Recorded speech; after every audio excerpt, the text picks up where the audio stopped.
안녕하세요, 강소라입니다. 요즘 바쁘고 피곤하고 할 게 많아서 책이랑 멀어졌어요. 그래도 다행히 리디북스가 가까이 왔어요. 바로 내 손 끝으로. 책이 없어도 책을 읽도록. 전자책은 리디북스.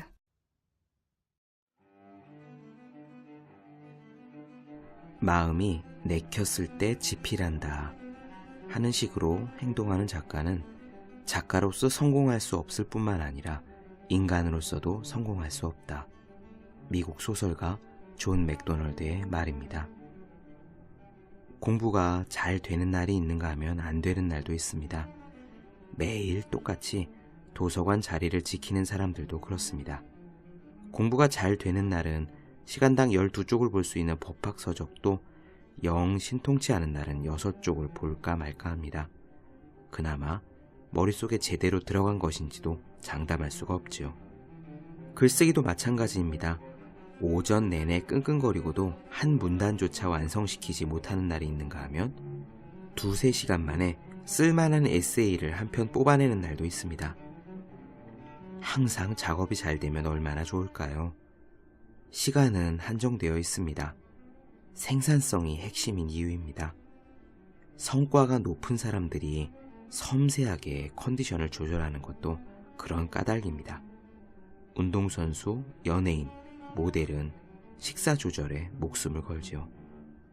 하지만 그런 것보다 중요한 사실이 있습니다. 그럼에도 불구하고 작업하는 자세입니다. 서머셋 모음은 이렇게 말했습니다. 프로는 영감을 기다리지 않는다.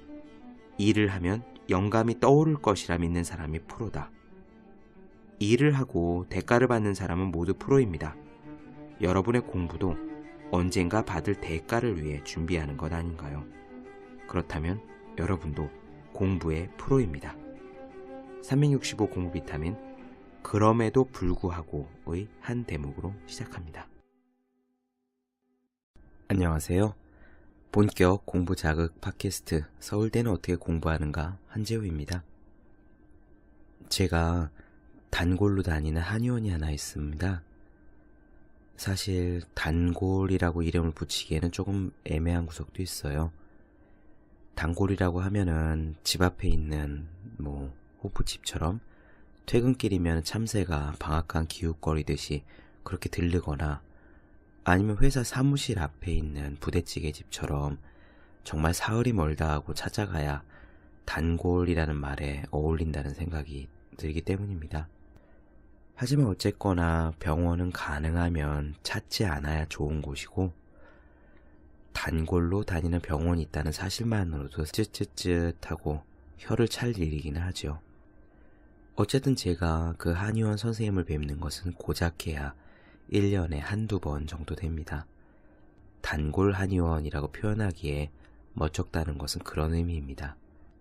차라리 그냥 무슨 일이 있으면 꼭 그곳을 간다는 의미에서 제 지정 한의원쯤으로 불러두는 편이 더 좋을 것 같네요. 그 한의원이 저희 지정 한의원이 된 것은 몇 년 전 어머니 덕분입니다. 어느 날 갑자기 어머니가 눈이 안 보이셨어요. 아예 안 보였던 건 아니고 마치 유리창에 빗물이 흐르듯 뿌옇게 막이 있고 계속 얼룩이 흘러내리는 그런 모양으로 눈이 갑갑하셨다고 합니다. 그래서 서울 시내 유명한 안과 병원들, 무슨 안과 이렇게 큰 거 있잖아요. 그런 데를 몇 군데 갔는데 다들 원인을 모르겠다라고만 하는 거예요. 한 군데는 아예 일단 수술부터 하자라는 식으로 소매를 걷어붙였답니다. 화들짝 놀란 어머니는 지푸라기라도 잡는 심정으로 그 전에 몇 번 침을 맞은 적 있던 그 한의원에 가셨습니다. 한의사 선생님은요, 어머니 맥을 짚더니 어디 장기가 약하세요 라고 진단하고는 침을 몇 대 놓고 일단 누워있으라고 했답니다. 눈이 잘 안 보인다 그래서 갔는데 어디 장기가 안 좋다라고 말씀을 하신 거죠. 그런데 웬걸 침을 꽂고 나서 한 30분쯤 누웠다가 일어나니까 눈앞에 있던 뿌연 얼룩이 거짓말처럼 깨끗이 사라졌답니다. 눈에 이상이 있는 것이 아니라 몸 전체의 기운이 떨어져서 눈으로 그 증상이 나타난 것 뿐이었다고 선생님은 그렇게 설명했습니다. 몸 관리 잘 하시고 몇 번 침 더 맞으시면 이런 일 없을 거라고. 그래서 어머니는 그 자리에서 선생님 소매를 붙잡고요. 감사합니다, 감사합니다. 연신 고개를 숙였답니다. 그 뒤로는 지금까지 단 한 번도 다시 눈앞에 얼룩 그런 증상은 나타난 적이 없으십니다. 그 한의원은 4호선 한성대 입구역에 있는 늘쾌차 한의원입니다. 여기가 우리 가족의 지정 한의원이 된 내력입니다. 제가 군대를 들어가기 전에도, 아우가 외국에 교환학생을 나가기 전에도, 외할머니가 고령으로 쇠약해지셔서 하혈을 하셨을 때도, 그리고 제가 섭씨 40도를 왔다 갔다 하는 미국에 출장을 가기 전에도 늘 쾌차 한의원에 들러서 늘 쾌차하고 돌아왔습니다. 누가 몸이 안 좋다 아프다고 하면 거기 한번 가보세요 라고 제가 주변 사람들에게 사실 자신있게 말할 수 있는 그런 한의원입니다. 몇 달쯤 전의 일입니다. 제가 아주 가끔씩만 들릴 뿐이었던 늘 쾌차를 보름 간격으로 자주 찾았어요. 제 몸 때문이었습니다. 아무리 해도 몸에 피로함이 가시지 않았거든요. 회사에 출근해서 한 점심쯤만 되면은 기운이 바닥을 떨어져서 대답할 힘도 없고 머리도 안 돌아가고 집에 오면 하염없이 자고만 싶은데 자고 난다고 해서 개운하게 낫는 것도 아니고요. 딱히 운동을 쉬지도 않고 계속 꾸준히 했는데도 그랬습니다. 그래서 저는 자동차가 정기 점검을 받듯이 한성대 입구를 다시 향했었어요. 그랬더니 선생님이 이렇게 어두운 말씀을 하셨습니다. 맥이 너무 약합니다. 몸이 굉장히 안 좋으세요. 근본 원인은 역시 무리해서였습니다. 제가 건강을 유지하겠다고 나름 검도도 꾸준히 하고 검도를 못 가는 날은 개천이라도 달렸고 야근이나 혹은 다른 약속으로 그마저도 힘든 날이면 얼마 안 되는 점심시간을 쪼개고 쪼개서 러닝머신 위를 뛰었죠. 저는 원체 잠이 많은 사람이라서 공부든 독서든 그 무엇이 됐던 간에 아침에 하려고 결심하면 전혀 성공한 적이 없습니다. 작심 3일은커녕 작심 당일 수준으로 추락하고 마는 그런 한심한 사람이에요. 그래서 부득이하게 무언가 책을 읽고 글을 쓰고 다른 걸 하자면은 잠을 참아가면서 올빼미형 인간이 될 수밖에 없었죠. 그런 식으로 빠듯한 시간에 할 일들을 꾸역꾸역 채워가면서 또 시간을 아끼려고 편의점 삼각김밥으로 점심이건 저녁이건 자주 때우다 보니 직장생활 만 3년이 못 되어서 나타난 결과였습니다. 맥이 너무 약합니다. 발등에 불이 떨어졌습니다. 몸 구석구석마다 살려달라고 위험 신호를 보내고 있었어요. 기껏해야 병원에 가면 알레르기성 비염입니다 라고 진단받을 뿐인 재채기와 콧물이 끊이지 않았고 허리는 따로 삐끗한 적도 없는데 이유 없이 아팠습니다. 얼굴은 뜨끈뜨끈하게 열이 오르는 것이 대패질을 안 한 나무처럼 거칠거칠했고요. 아침에 몸뚱아리 하나 일으키는 일이 아틀라스가 하늘을 떠받치듯이 힘겨웠습니다. 고작 30 중반인데 건강을 생각한다고 술, 담배를 하는 사람도 아닌데 이런 결과가 왔으니 당혹스러웠죠. 저는 늘 쾌차 선생님의 말씀과 손영기 한의사의 음혈론이라는 책이 있어요.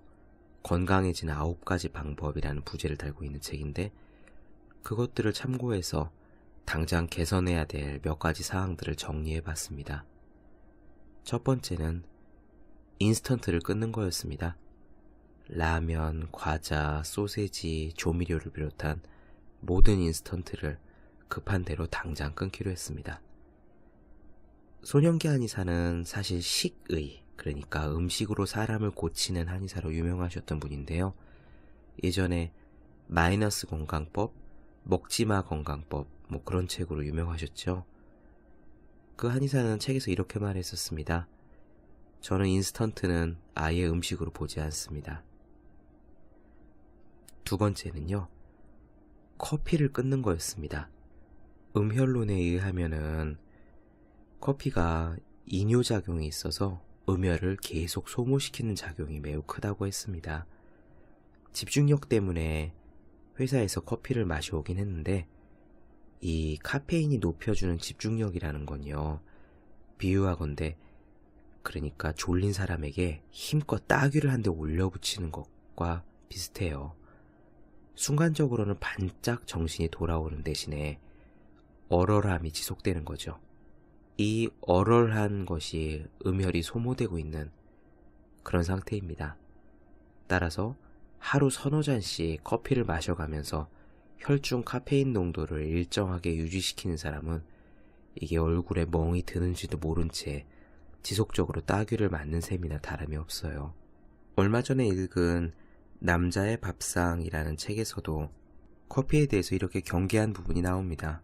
커피는 물 다음으로 많이 마시는 음료다. 세계적으로 하루에 무려 30억 잔이 소비되는 커피.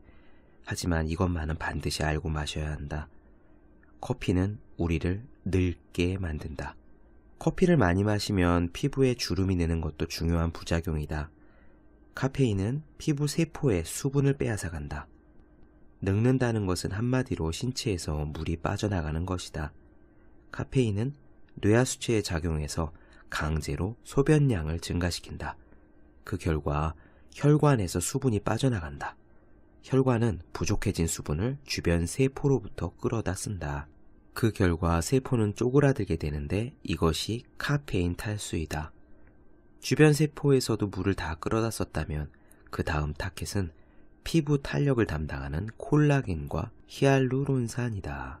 피부가 팽팽한 꼴초를 본 적이 있는가?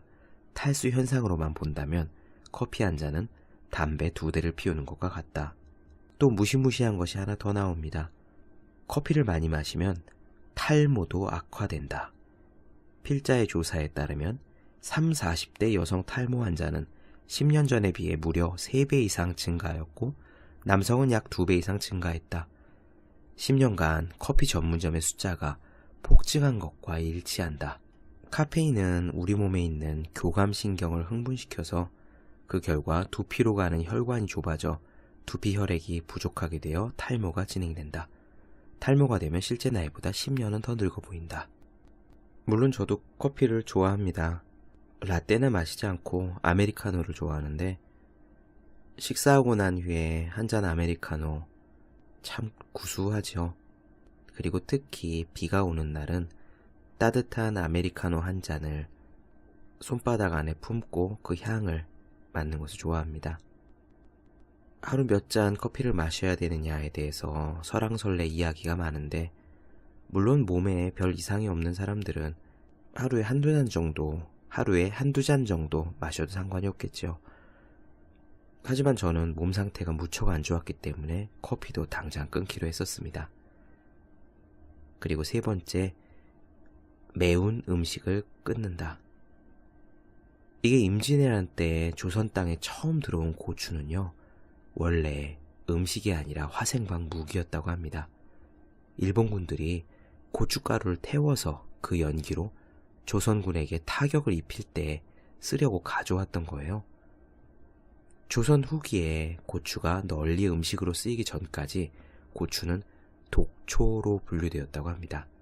궁중에서 키웠던 실험 식물이었던 겁니다.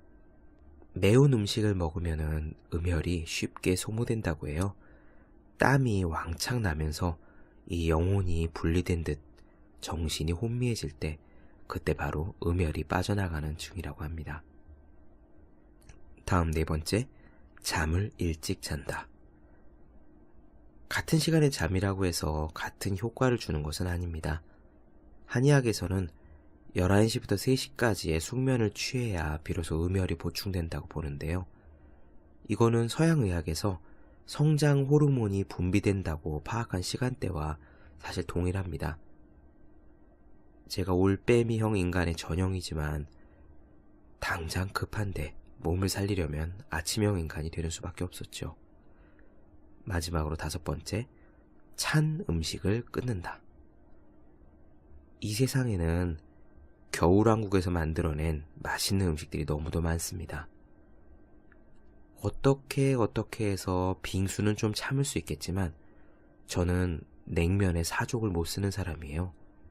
아이스크림도 마찬가지고요. 커피는 또 어떻습니까? 한여름에는 육각 얼음이 가득한 아이스 아메리카노야말로 이게 카페 매출액의 절반 넘게 차지하는 거거든요. 하여튼 그럼에도 불구하고 우리 몸의 모든 장기는 차가운 음식을 싫어합니다. 냉기를 쐬면은 기가 쇠해져요. 이렇게 5가지를 정리하고 보니 이게 해야 할 것, 투두 리스트가 아니라 하지 말아야 할 것, not to do 리스트였습니다. 인스턴트, 커피, 찬 음식, 몸에 좋지 않다는 것을 모르는 사람은 없겠지만 실제로 똑하니 끊어내는 사람은 흔하지 않죠. 새롭게 습관을 들이는 건 못지않게 기존의 습관을 끊는 것이 힘든 까닭입니다. 하지만 지금까지 제 몸을 망쳐온 대부분의 원인들이 몸에 좋은 무언가를 하지 않아서가 아니라 몸에 나쁜 무언가를 해서였던 거를 어쩌겠어요. 좋은 기업을 넘어 위대한 기업으로 라는 베스트셀러를 지은 세계적인 경영학자 짐 콜린스가 학생 시절의 이야기입니다. 길에서 마주친 교수 한 명이 짐 콜린스에게 이렇게 말했습니다. 자네는 열심히 사는 것 같기는 하지만 제대로 살고 있지는 않군. 짐 콜린스는 교수님에게 무슨 뜻이냐고 물었습니다. 이에 교수님은 정색을 하고 답했습니다. 사람은 해야 할 일을 정하는 것 못지않게 하지 말아야 할 일을 정하는 것이 중요하다. 만일 지금 자네가 200만 달러를 상속받았다고 해보자. 그 대신 자네는 시한부 선고를 받아 단 10년밖에 살지 못하는 거다. 그렇다면 자네는 무엇을 하겠는가? 훗날 짐 콜린스는 말하길 그 순간의 깨달음이 자신을 현재의 짐 콜린스로 만들었다고 합니다. 하지 말아야 할 것의 리스트를 정하는 것, 그리고 그 리스트를 철석같이 지키는 것. 자기혁명이라는 책을 지은 시골의사 박형철 선생님은 병원장이고 저술가이고 방송 진행자의 경제 전문가의 진짜 몸이 10개라도 부족할 지경으로 바쁘신 분입니다. 그분이 어떻게 시간을 쪼개어 책을 읽을 수 있느냐라고 누가 질문했을 때 이렇게 답한 적이 있어요. 사람들은 시간이 없다고 말하지만 실은 불필요한 일을 하는데 시간을 낭비하는 거다. 정말 일이 많으면 텔레비전을 보지 않거나 친구와 잡담을 하지 않는 등 불필요한 일부터 하지 않는다. 평소에도 그렇게 살면 책 읽은 시간은 충분히 나온다. 2000년대 초에 집에서 텔레비전을 없앴다. 아이들이 방송을 보고 싶다고 하면 다운로드해서 보게 했다. 그 대신 다운로드 비용은 자기들 용돈에서 지출하게 하였다. 그러다 보니 아이들도 책을 가지고 놀기 시작하더라. 요컨대 가장 중요한 거는 그겁니다. 우리에게 좋은 해야 할 일을 하기 전에 우리에게 나쁜 하지 말아야 할 일부터 끊어내는 것. 저는 보름 후에 늘 쾌차 한의원에 다시 들어갔습니다. 선생님의 표정이 무척 밝았어요. 선생님 얼굴이 확 달라지셨네요 라고 저한테 말씀을 하셨습니다. 제가 대학생 때도 환자로 찾아가면 꼬박꼬박 선생님이라고 불러주시는 그런 한의사 선생님이십니다. 저는 보름 동안 열심히 발등에 불을 껐다고 이야기했습니다. 커피와 찬 음식은 아예 끊었고 라면과 과자도 거의 먹지 않았고 매운 음식은 물론 고춧가루도 멀리해서 김치 대신 백김치를 먹었다고 했습니다. 일찍 자는 것이 쉽진 않았지만 아무리 바쁜 일이 있어도 자정 이전에는 잠들려고 애썼다고 그렇게 저는 보고를 했습니다. 선생님이 이렇게 말씀하셨어요. 지켜야 할 것들을 다 지켜주시니 너무 고맙습니다. 아직 제가 완전히 회복된 것은 아니지만 맥도 보름 전보다는 확실히 강해졌다고 합니다. 지금 하신 것처럼 계속 관리해 주시면 됩니다. 계속 그렇게 해주실 거지요? 하고 선생님은 저의 다짐을 받았습니다. 보름간 해왔듯이 앞으로 그렇게 하면 확실히 건강을 되찾을 수 있을 거랍니다. 사람들은 많이들 묻습니다. 무엇을 해야 되느냐고 말입니다. 성공하려면 무엇을 해야 하고 건강하려면 무엇을 먹어야 하느냐고.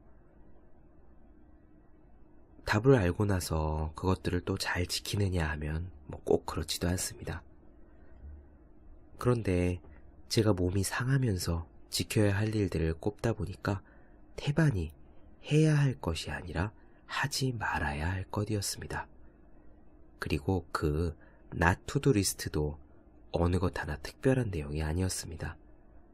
누구나 다 아는 내용, 다들 하지 말라고 하지만 에이 남들도 다 하는데 뭐 라든가 요즘 세상에 그걸 다 안 하고 어떻게 살아 라든가 좋은 효과도 있다잖아 라면서 뜨끈한 방바닥에 눌러붙은 엉덩이 마냥 게으름을 부리며 끊지 않았던 평범한 것들이었습니다. 저는 불과 보름 걸렸습니다. 희미하다던 맥박이 살아나는데 말입니다. 하이얼 그룹을 세운 중국의 장 루이미는 이렇게 말했습니다. 평범하지 않은 것이 무엇인가? 평범한 일을 모두 잘 해내는 것이 바로 평범하지 않은 것이다. 이 문장의 핵심은 바로 모두 두 글자에 들어있는 듯 싶습니다.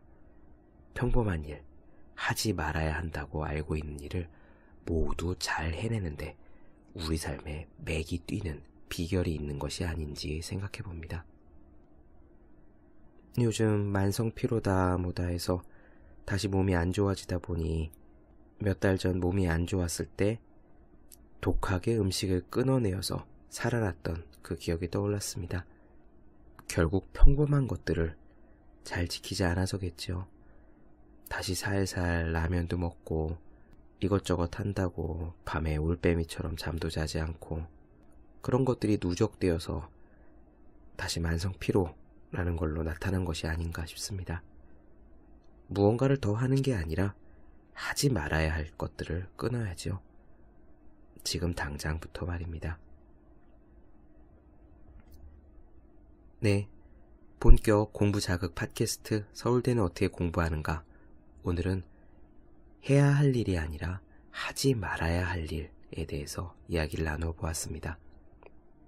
여러분들 모두 자신의 일상 중에서 불필요하다고 생각하면서도 습관 때문에 딱 끊지 못하고 지지부진하게 시간을 잡아먹고 있는 것은 없는지 한번 되돌아보시기 바랍니다. 네, 오늘은 여기까지 하도록 하겠습니다. 더 많은 이야기가 궁금하신 분들은 네이버 블로그 허생의 즐거운 편지를 찾아주시고요. 그리고 공부하시는 분들 중에서 오늘 할 공부를 자꾸 내일로 미루거나 지금 제대로 하고 있는 건지 불안한 분들이 있으시다면 보기만 해도 공부하고 싶어지는 365 공부 비타민을 인터넷에서 검색해 보시기 바랍니다.